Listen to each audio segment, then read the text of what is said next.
Well, good morning. It's still morning. Thank you for joining me for your 11 a.m. news and weather update. I'm Baileigh Bockover, who is obviously trying to make the day go by faster here.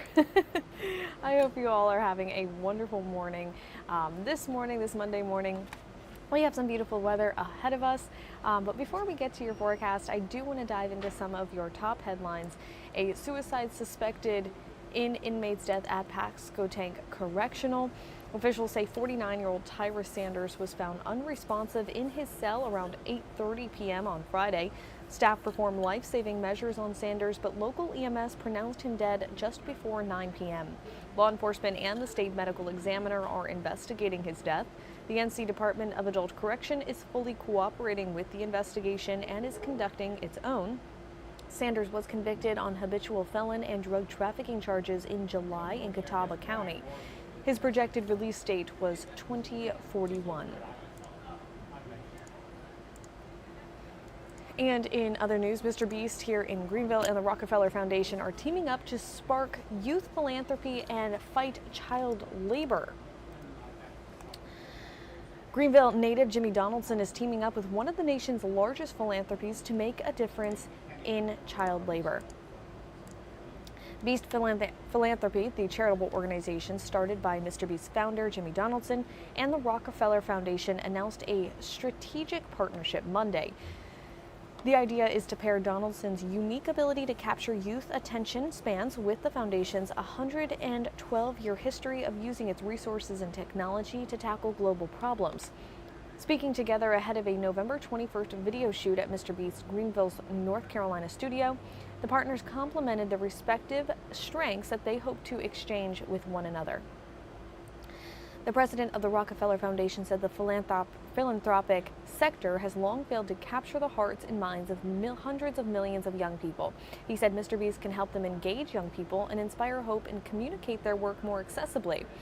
Most people have a natural desire to help others, according to the president of the Rockefeller Foundation. But we teach ourselves that the world problems are too big and too complicated to solve. He pointed to Mr. Beast's video in Zambia, where they provided a village with solar-powered electricity and clean water wells.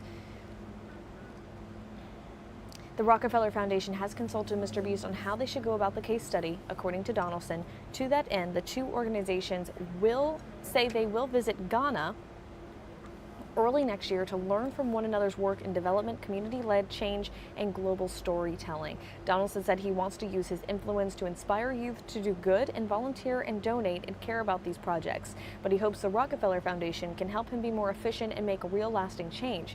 He said it doesn't make sense for him to go make the same mistakes that they've made a bajillion times.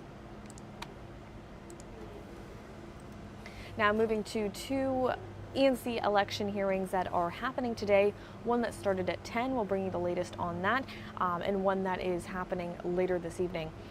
Kareem Moore and Les Lipford out of Kinston. This formal hearing is set to be held tonight at 5:30 at the Lenoir County Board of Elections office. Tonight's hearing is for protests filed against Mayor-elect Kareem Moore and City Council candidate Les Lipford. Lenoir County GOP Sean Keenan filed an amended protest against Lipford, claiming that Lipford either lives outside the city or that he falsified loan documents. Keenan's initial protest was dismissed, with the board saying there was not enough information to move forward with the hearing. Maria President's protest questioning Moore's residency will also have a formal hearing. Another protest on Moore's residency, followed by Tanya Sutton, was dismissed because there was not enough evidence provided. And in Moorhead City, there's that for the mayor's race started at 10 a.m. Current Mayor Jerry Jones filed an election protest during the county's canvass meeting on November 7th. The board unanimously voted to move forward with an evidentiary hearing during a preliminary meeting last week. Jones told WITN that his decision to file an election protest is not related to an election outcome or the recount results. Candidate Les Stiles maintained his one-vote lead over Jones, 762 to 761 after a recount. Jones says he filed the protest because residents told them they were not able to vote and were not offered a provisional ballot. Today's meeting will be held at 10 a.m. at the Carteret County Courthouse. And I do want to take a look at how our weather is going to be shaping up for this afternoon. Mid-60s today, sunny skies, going to be feeling nice out there. By tomorrow, southerly winds will return with a corresponding jump to temps in the low 70s, so a bit warmer tomorrow with increasing clouds ahead of the next approaching cold front. Any isolated shower or two that may pop up Tuesday afternoon, but most areas are staying dry.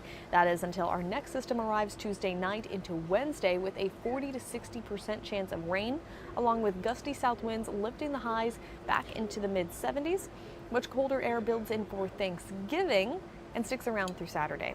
Highs Thursday will peak in the mid-50s with gusty winds making it feel even chillier than that, so you're definitely going to need a jacket this weekend. The highs will struggle to exceed the 40s both Friday and Saturday despite sunny skies. Overnight lows will tumble into the upper 20s and low 30s Thursday and Friday night. For more information, you can download and check out the WITN weather app for live radar and video updates. We'll have more on that coming up at 12 o'clock. For now, that's all the time that we have. We'll see you around noon.